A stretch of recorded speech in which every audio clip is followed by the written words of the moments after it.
नंद रानी, चोरी तो आप जैसे गरीब ही कर सकते हैं। रचना बोली, भाभी माना आप उम्र और ओहदे दोनों में मुझसे बड़ी हैं, मगर इसका मतलब यह नहीं कि आप कुछ भी बोलेंगी और मैं सुनती रहूँगी। मैं तो कल आपको आपकी चैन ढूँढने में मदद कर रही थी और आज आप मुझ पर इल्ज़ाम लगा रही हैं। आपने इल्ज़ाम लगाने से पहले एक बार भी नहीं सोचा कि आप अपनी उस नंद पर इल्ज़ाम लगा रही हैं, जिस नंद ने हर सुख-दुख में आपका साथ दिया। आज इतनी दूर ससुराल से इजाज़त लेकर आपकी सेवा करने आई हैं, भला मैं अपनी ही भाभी की चैन चुराऊँगी? ऐसा सोच भी कैसा कैसा आपने बोलकर रोने लगी रचना। देखा आपने तो एक तो चोरी, ऊपर से सीना चोरी, एक तो मेरी चैन चुरा ली और अब मगरमच्छ के आँसू बहा रही है। राघव यह ऐसा नहीं मानने वाली गुस्से में बोली सुरभि। राघव बोला, रचना देख, हम तेरे घर की परिस्थिति से भली-भाँति वाकिफ़ हैं। हम जानते हैं कि दामाद जी को व्यापार में बहुत बड़ा नुकसान हुआ है। यहाँ इतना सब देखकर तेरे मन में लालच जाग गया होगा। अब हमारे घर के ठाट-बाट किसी का भी मन मोह सकते हैं और तू ठहरी गरीब। हम जानते हैं यह चैन तूने ही चुराई है, इसलिए चैन वापस दे दे, वरना मैं तुझे धक्के मार कर यहाँ से निकाल दूँगा। इससे अच्छा होगा कि तू अभी की अभी अपनी गलती मान ले। अपने भाई के मुँह से यह बात सुनकर तो जैसे रचना पूरी टूट गई। आँखों से आँसू लगातार बहते जा रहे थे। रचना ने अपना पूरा सूटकेस उन लोगों के सामने खाली कर दिया और हैंडबैग में से भी सब कुछ निकालकर पलंग पर फेंक दिया और बोली, लीजिए, देख लीजिए सब कुछ, और फिर भी यकीन ना हो तो मेरे शरीर का भी स्कैन कर दीजिए कि कहीं मैंने पहने हुए कपड़ों में तो नहीं छुपाया। और मैं यह सब यहीं छोड़कर जा रही हूँ ताकि आप लोग मेरे सारे कपड़े अच्छे से चेक कर पाओ, कहीं किसी कपड़े में खुफिया जेब में मैंने वह चैन ना छुपा रखी हो। कहकर रोते-रोते रचना अपने मायके निकल गई। पिता मोहन जी, छोटे भाई रोहन, भाभी नंद सभी यह हंगामा देख अपने-अपने कमरे से बाहर आ गए और रचना को रोकने लगे, मगर रचना गुस्से में घर से बाहर गेट तक आ गई। बाहर आकर उसने रिक्शा ली और सीधे स्टेशन पहुंची और ट्रेन पकड़कर अपने ससुराल के लिए रवाना हो गई। खिड़की की सीट पर बैठी रचना के आंसू थमने का नाम नहीं ले रहे थे और वह अतीत के गलियारों खो गई। रचना, राघव और रोहन तीनों भाई बहन की परवरिश मोहन जी और विमला जी ने बहुत प्यार से की थी। बहुत ज़्यादा पैसे वाले नहीं थे मोहन जी, मगर इतना कमा लेते थे कि बच्चों और पत्नी को खुश रख पाए। राघव शुरू से पढ़ाई में होशियार था। जैसे जैसे वह बड़ा होने लगा, गांव में ज़्यादा सुविधा न होने के कारण मोहन जी को राघव को पढ़ाई के सिलसिले में शहर भेजना पड़ा। तीनों बच्चे बड़े हो गए रहे थे और तीनों की पढ़ाई और उनकी फीस भी बढ़ती जा रही थी। मोहन जी की दूध और किराने की दुकान थी, जहां वे दिन रात मेहनत करते ताकि बच्चों अपनी सारी इच्छाएं पूरी कर पाएं। विमला जी भी मोहन जी का व्यापार में खूब साथ देती थी। छोटे भाई रोहन, जिसका पढ़ाई में मन नहीं लगता था, उसने भी अब मोहन जी के साथ दुकान पर बैठना शुरू कर दिया था। हालांकि माँ बाप ने उसे पढ़ाई पर ध्यान देने को कहा, मगर रोहन बोला, पापा मेरा ध्यान पढ़ाई में नहीं लग रहा है और मैं आपके पैसे फिजूल खर्च नहीं करना चाहता, इसलिए बेहतर होगा कि मैं आपके साथ मिलकर दुकान पर ध्यान दूं। उस समय रोहन की यह बात सुनकर मोहन जी और दुकान पर ध्यान दूं उस समय रोहन की यह बात सुनकर मोहन जी और विमला जी को रोहन पर एक बार के लिए तो गुस्सा भी आ गया, क्योंकि वे लोग चाहते थे कि रोहन भी राघव की तरह खूब मेहनत करे और पढ़ लिख कर एक अच्छी नौकरी करे, मगर रोहन दुकान पर बैठना चाहता था। खैर, बेटे के जिद के आगे मोहन जी और विमला जी ने घुटने टेक दिए और रोहन को दुकान पर बैठा दिया। वह वहाँ राघव पढ़ लिख कर नौकरी पर लग गया। डिग्रियों की कोई कमी ना होने के कारण राघव की बेहतर अच्छी नौकरी लग गई और राघव ने अपने गांव के घर में सारी भौतिक सुविधाओं को भरना शुरू कर दिया, जैसे fridge, washing machine, LCD TV इत्यादि। और रोहन दुकान से घर का खाना पीना और कपड़े लत्तों का खर्चा निकाल लेता था। राघव के बॉस सुखवंत जी को राघव शुरू से ही पसंद था। सुखवंत जी बहुत पैसे वाले धनी व्यक्ति थे। इनकी इकलौती बेटी सुरभि के लिए एक से बढ़कर एक रिश्ते थे, मगर सुखवंत जी को एक घर जमाई की तलाश थी। वे यह बात अच्छे से जानते थे कि कोई भी पैसे वाला लड़का उनका घर जमाई नहीं बनेगा, इसलिए वे चाहते थे कि राघव से उसकी बेटी की सुरभि की शादी करके उसे हमेशा के लिए अपना घर जमाई बना लूं। राघव की ईमानदारी और होशियारी से सुखवंत जी बहुत आकर्षित थे। एक रोज़ उन्हें राघव को ऑफिस के काम से घर बुलाया और अपनी बेटी सुरभि से मिलवाया। सुरभि एक पढ़ी लिखी, दिखने में सुंदर और मॉडर्न ख्यालों की लड़की थी। सुरभि को राघव पहली नज़र में ही भा गया। बातों बातों में सुखवंत जी ने राघव से अपने दिल की बात कह दी। वे सुरभि की शादी राघव से करना चाहते हैं, मगर उन्होंने यह नहीं बताया कि वे राघव को घर जमाई बनाना चाहते हैं।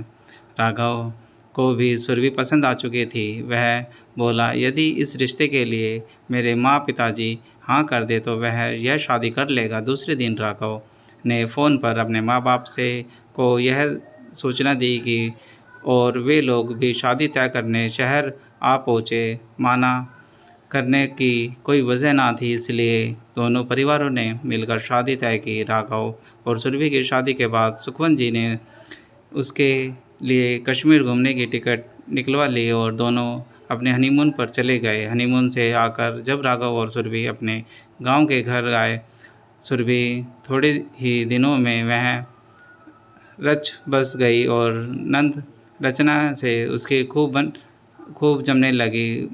15 दिन की बात थी, इसलिए सुरभि ने वहाँ एडजस्ट कर लिया और वापस शहर लौट आई। शहर आकर वह राघव से बोली, मेरे पापा कह रहे थे कि उन्हें बंगला का पूरा ऊपर वाला फ्लोर वैसे भी खाली पड़ा है। तुम लोग हमेशा के लिए वहाँ रहने ही चले आओ, इससे हमारा इस घर का किराया भी बच जाएगा। राघव बोले, तुम पागल हो गई हो क्या सुरभि? तुम चाहती हो कि मैं घर जमाई बन जाऊं? लोग और समाज वाले क्या बोलेंगे? कल के दिन मेरे माता पिता को पता चलेगा कि तो मेरे क्या इज्जत रह जाएगी। सभी के सामने सुरभि बोली, इसमें घर जमाई वाली क्या बात है? वैसे भी वह सब हमारा ही तो है। पहले तो राघव तैयार नहीं हुआ, मगर जब सुखवंत जी ने खुद बहुत आग्रह किया और बोले, बेटा राघव, मेरे बाद यह करोड़ों की संपत्ति तुम्हारी तो है, तो कल होगा उससे बेहतर है आज हो। मैं चाहता हूँ कि तुम और सुरभि हमेशा के लिए मेरे साथ रहो। वैसे भी सुरभि के जाने के बाद तो मैं बहुत अकेला हो गया हूँ। यह सब बातें सुनकर राघव को उनकी बात माननी पड़ी, क्योंकि ऑफिस के बॉस होने के साथ साथ सुखवंत जी अब भी बॉस के ससुर भी थे।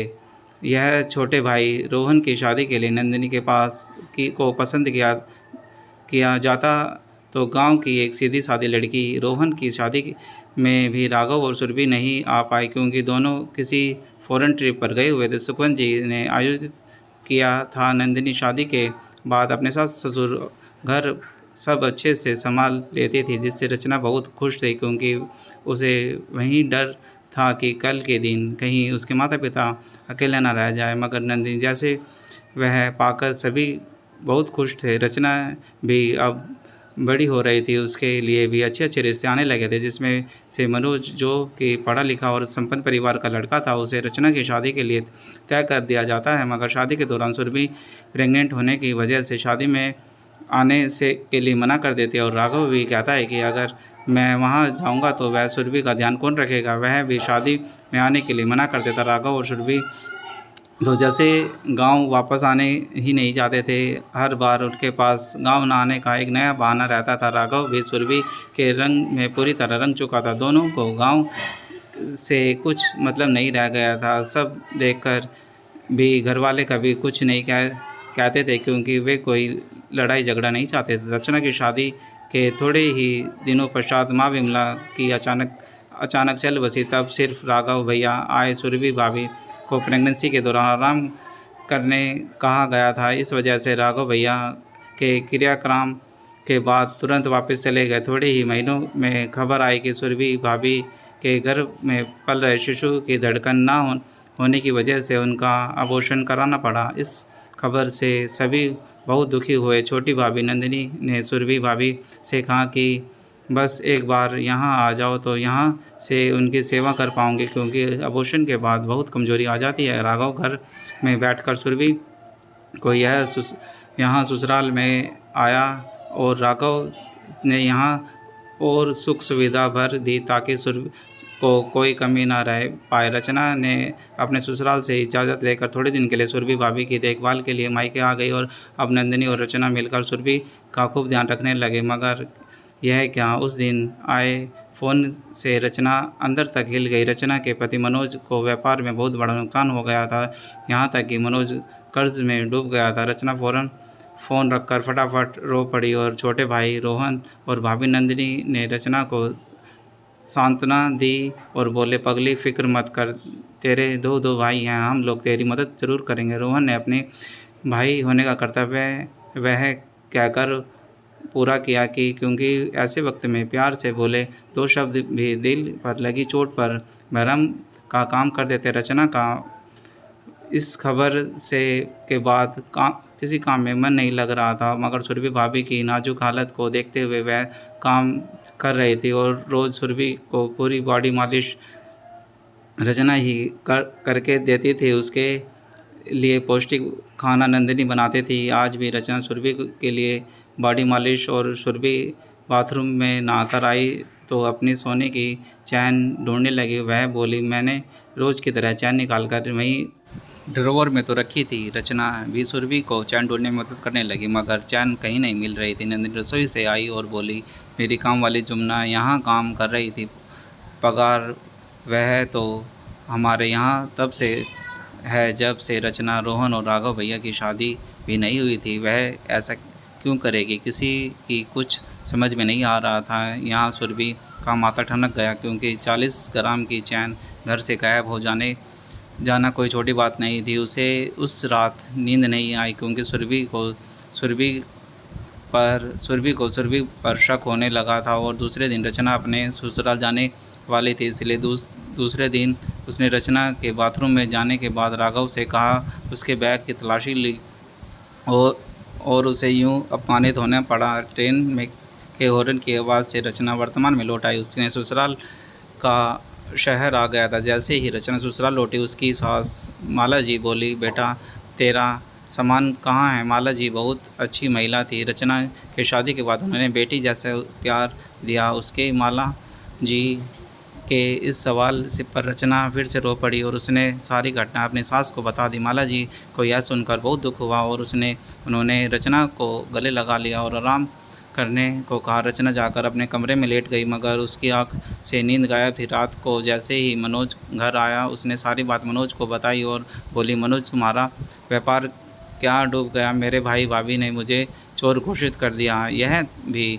नहीं सोचा कि मैं यहाँ से इतनी दूर सिर्फ भाभी की सेवा करने गई थी। मनोज बोला, दुख के दिनों में लोग अकेला छोड़ देते हैं, यह बात तो सुनी थी रचना, मगर चोरी का इल्ज़ाम लगा देते हैं यह आज देखा। तुम फिक्र मत करो रचना, यह हालात भी ज़रूर बदलेंगे और वापस हमारी नैया किनारे पर आ जाएगी। रचना बोली, आज से मेरा बड़ा भाई भाभी के रिश्ते ख़त्म। मनोज, मुझे उस लोगों का मुँह नहीं देखना।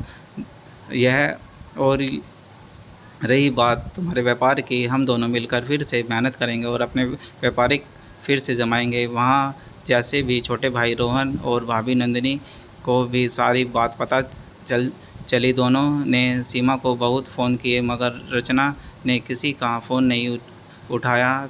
यहाँ तक कि अपने पापा मोहन जी का भी फ़ोन नहीं उठाया। को अपने बेटे बहू का यह व्यापार देख बहुत दुख हुआ, मगर वे बेचारे अब कर ही क्या सकते थे। भाभी नंदिनी हर हफ्ते रचना को फ़ोन करती, मगर रचना किसी का फ़ोन नहीं उठाने के लिए तैयार नहीं थी। रचना बस अपने पति से साथ मिलकर उस व्यापार वापस खड़ा करने में लगी थी। आखिर 4 साल की मेहनत रंग लाई। रचना और मनोज ने फिर मिलकर वापस अपना व्यापार जमा लिया। सारे लेन देन को वे लोग पैसे भी दे चुके थे, जैसे उन्होंने कर्ज से मुक्ति मिली। इन 4 सालों में रोहन और नंदिनी ने कोशिश की रचना को मनाने की, मगर रचना के आत्मसम्मान को गहरी चोट पहुंची थी, इसलिए उसने मायके से अपना रिश्ता ख़त्म कर दिया। जहाँ वहाँ अपने पिता को फ़ोन कर कभी कभार उनका हालचाल पूछ लेती थी। बस रचना और मनोज अब वापस बुलंदियों को छू रहे थे। रचना ने खुशी से अपने पिताजी को फ़ोन किया और वहाँ से मोहन जी बोले, आज बस हालचाल पूछकर फिर मत काट देना बेटिया, मेरी पूरी बात सुन। तेरा पिता भी अब बूढ़ा हो चला है, जाने और कितने दिन रहूँ ना। रचना बोली, पापा ऐसी बात ना करो। बोलो क्या हुआ? मोहन जी बोले, थोड़े दिन पहले ही हमारी कामवाली जमुना रमेश जी के घर चोरी करते हुए पकड़ी गई, जिससे जमुना पर घर में सभी को बहुत विश्वास था। उसकी पोल अब जाकर खुल गई है। तेरे बड़े भाई भाभी अपनी गलती पर बहुत शर्मिंदा है। रचना बोली, पापा मेरे लिए यह सब बेफिजूल बात है, और चाहे भाई भाभी कितनी भी शर्मिंदा क्यों ना हो, मेरे उन्होंने कभी माफ़ नहीं करूँगे। बेटा, तेरे भाई राघव की दोनों किडनी ख़राब हो गई है, जिस वजह से वह हॉस्पिटल में एडमिट है। वह डायलिसिस पर है। बेटा, जाने आगे क्या होगा। सिर्फ तुम उसे एक बार मिलने चली जाओ, वह तुमसे माफ़ी मांगना चाहता है बस। अरे वो कुछ नहीं। भाई की बीमारी की बात सुनकर रचना का दिल पसीज गया। आखिर थी ही भी वह एक बहन ही तो खून का रिश्ता होता है। रचना ने मनोज को सारी बात बताई और दोनों अपने भाई के हॉस्पिटल मिलने चले गए। राघव और सुरभि दोनों सीमा को यूँ अचानक देखकर बहुत खुश हो गए। दोनों ने रचना से माफ़ी मांगी। उतने में रोहन और नंदिनी भी आ गए। सभी एक दूसरे को इतने साल बाद देखकर सुरभि की आंखों में आंसू थे। बातों बातों में रोहन ने पता चला कि सभी ने अपनी किडनियां चेक करवाई ली, लेकिन मगर किडनी का मैच नहीं हो पा रहा। रचना ने भी अपनी किडनी चेक करवाने के लिए अपना चेकअप करवाया और रचना की किडनी मैच हो गई। रचना ने राघव को अपनी किडनी देकर उसकी जान बचाई। आज तो राघव और सुरभि शर्मिंदगी के कारण ज़मीन में धंसी जा रहे हैं। दोस्तों, कभी कभी खून के रिश्तों में भी दरार आ जाती है, मगर मुंह के कड़वे वचन निकालने से पहले 100 बार सोचें, क्योंकि जब कोई अपना ही घाव देता है तो बेफिक्र उस पर मरहम भी काम नहीं करता।